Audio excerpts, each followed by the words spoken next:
Oke, bismillahirrahmanirrahim. Assalamualaikum warahmatullahi wabarakatuh. Perkenalkan, nama saya Muhammad Ilham Malik dengan NIM 190205663 yang berasal dari kelompok Ali Saipur Rahman dan Bayu Kurniawan. Di sini saya akan memperkenalkan tentang REST API. Mari kita lanjutkan. Perkenalan REST API. Sebelum kita masuk ke bahasan intinya, saya akan mengenalkan dulu tentang arsitektur klien dan server.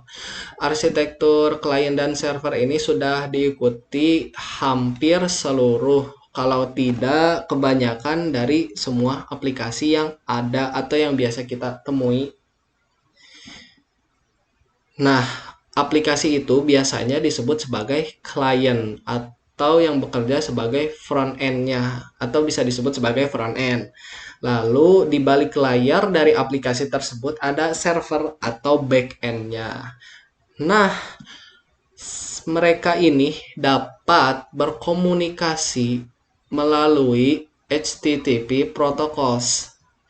Nah, pada server ini dia itu menyediakan atau mengekspos beberapa jasa atau service yang dimana service itu sendiri dapat diakses oleh HTTP protokol.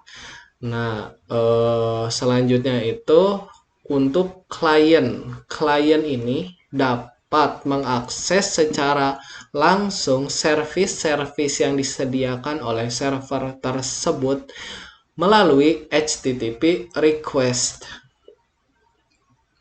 Nah, itulah gambaran besar dari REST API. Nah, REST API itu adalah sebuah singkatan. Singkatannya adalah Representational State Transfer. Secara teori, REST API itu merupakan sebuah standar arsitektur komunikasi berbasis web yang sering diterapkan dalam pengembangan layanan berbasis web. Sebagai yang kita jelaskan sebelumnya, itu merupakan gambaran besarnya.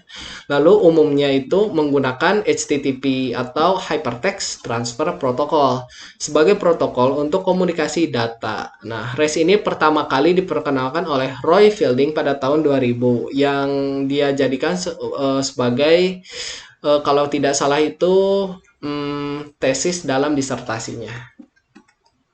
Nah, pada API ini itu kita bisa anggap atau kita bisa menggunakan sebuah prinsip HTTP dasar dalam operasi data seperti create, read, update, dan delete. Nah, create, read, update, dan delete ini biasa kita kenal sebagai operasi CRUD atau CRUD operations.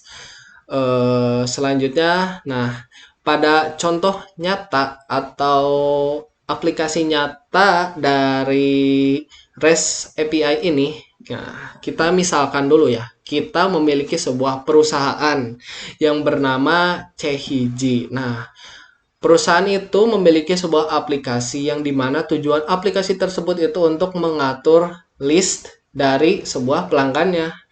Nah, perusahaan ini itu bekerja dalam bidang kita ambil contoh rental film, rental movie.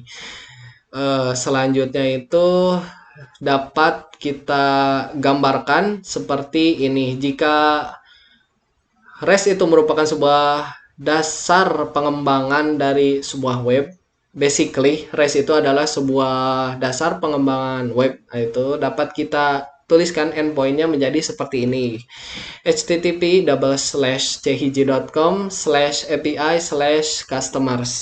Nah, penulisan alamat. Nah, pertama, mari kita mulai. Penulisan alamat dapat kita gunakan kata HTTP diikuti dengan titik 2, diikuti dengan double slash.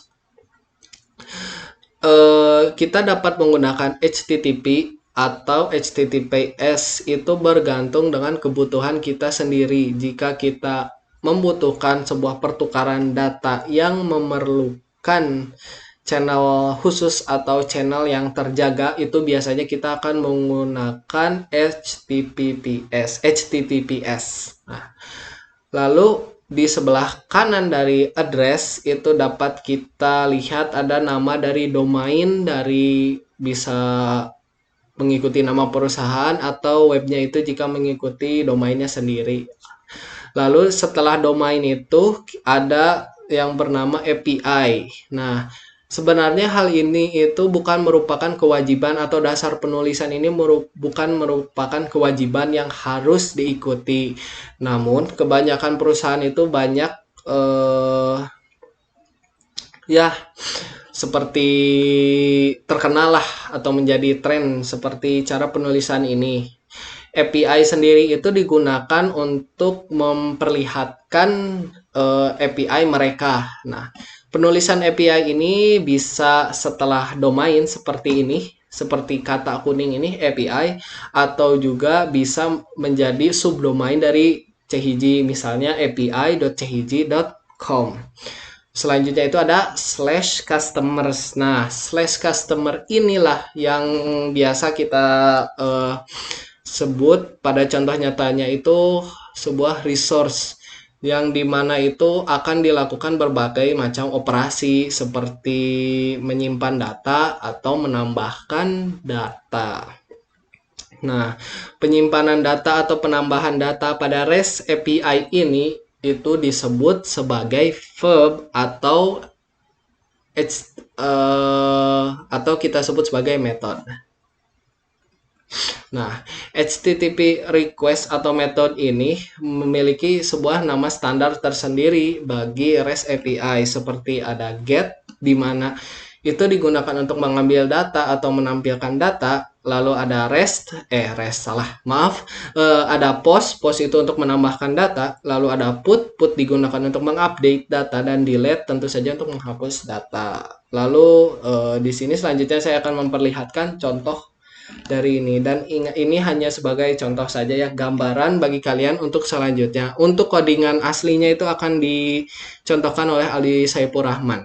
Nah, di sini ada get method. Get ini pada request ini itu bisa dilihat ya, ada get API, ada customers. Coba spesifikan pada resource-nya itu hanya ada customers. Apa maksudnya? Resource pada endpoint terakhir ini itu berarti bahwa kita itu meminta atau merequest untuk diperlihatkan atau diambilkan kumpulan list data dari customers. Nah, alhasil response akan mengeluarkan seperti pada ada yang di kotak kanan, yaitu bisa berarti ID 1 name dengan value tertentu, ID 2 name dengan value tertentu, hingga seterusnya. Lalu selanjutnya ada get method, di mana jika kita ingin mengambil sebuah data, bisa dilihat perbedaannya dengan sebelumnya, itu ada sebuah angka 1 dengan berwarna kuning. Nah, apa itu artinya? 1 yang ada pada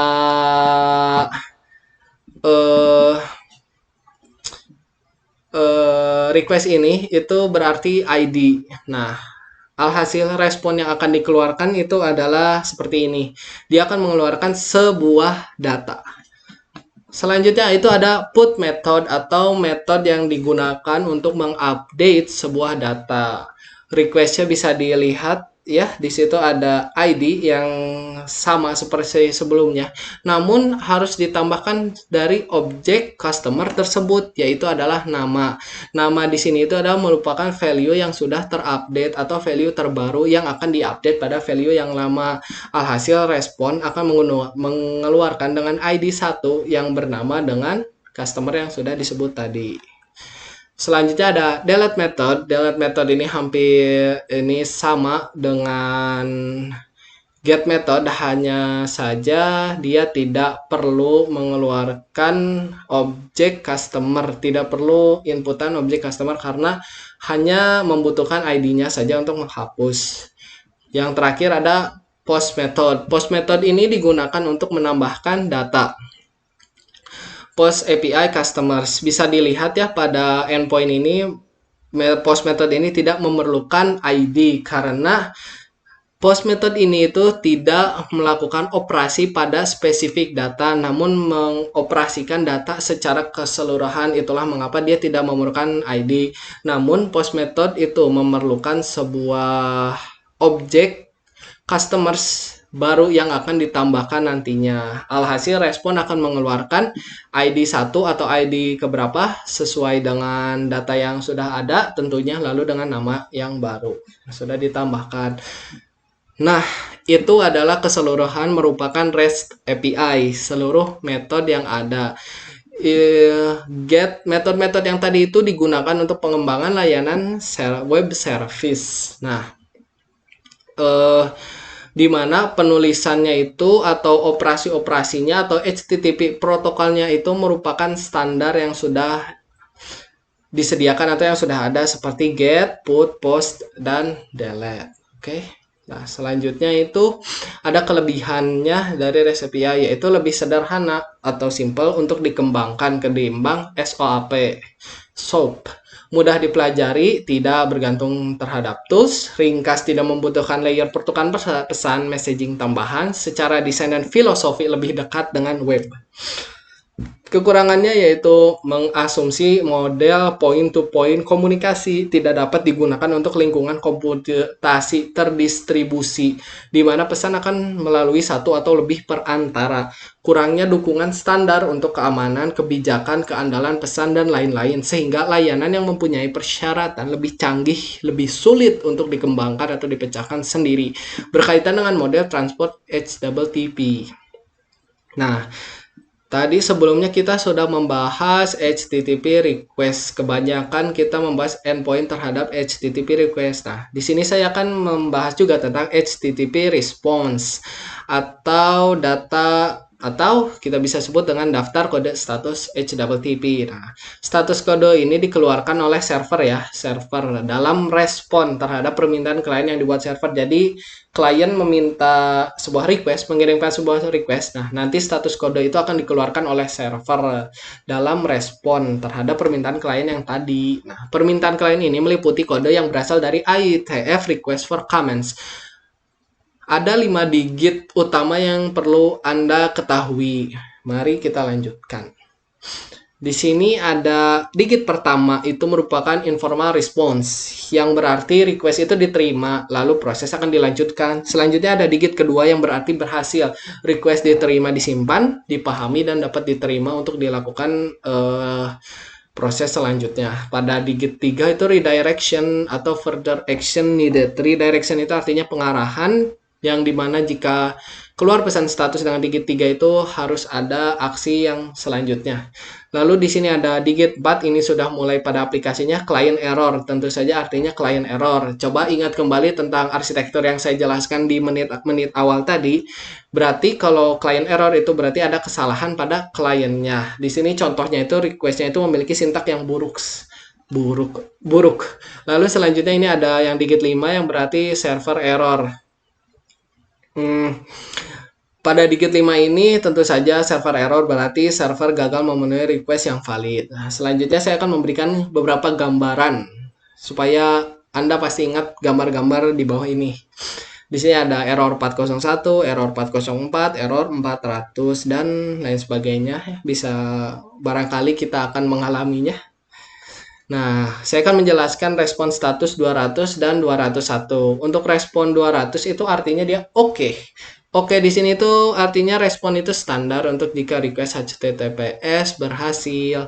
Nah, untuk jika respon status 201 atau created, yang artinya itu request telah terpenuhi menghasilkan kreasi untuk resource baru, atau post panggilan yang tadi berhasil ditambahkan. Selanjutnya ada respon status 400 hingga 404.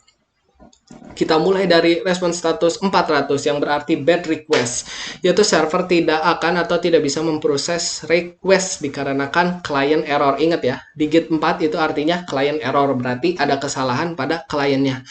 Lalu selanjutnya itu 401 ada unauthorized. Nah, di sini dijelaskan itu secara spesifik itu digunakan saat autentikasi yang dibutuhkan itu gagal, atau ya mungkin ada seperti tamu tak diundang lah.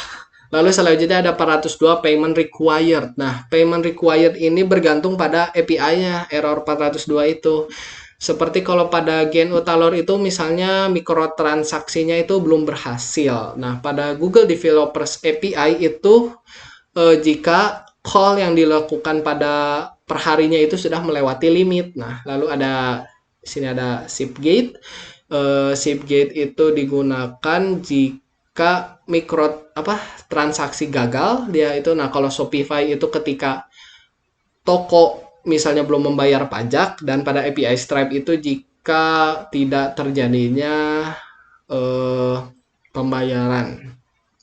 Kalau tidak salah, bisa dicek lagi. Lalu selanjutnya itu ada 403 itu forbidden request, berisi data yang valid dan diterima namun server itu menolak requestnya. Dan yang terakhir itu ada 404 not found. Itu biasanya resource-nya tidak dapat ditemukan. Yang terakhir ada response status 500 atau internal server error. Sesuai namanya berarti ada kesalahan di dalam server. Ini sangat umum ya, ketika kondisi tidak terduga dan tidak ada pesan yang spesifik, biasanya mereka akan ada mengeluarkan pesan internal server error. Nah, mungkin cukup sekian yang dapat saya sampaikan. Untuk lebih kurangnya saya memohon maaf. Terima kasih sudah menonton. Semoga ilmu yang saya sampaikan dapat bermanfaat. Semoga gambaran yang saya gambarkan dapat menjadi awal Anda semua ini untuk mempelajari REST API. Terima kasih. Wassalamualaikum warahmatullahi wabarakatuh.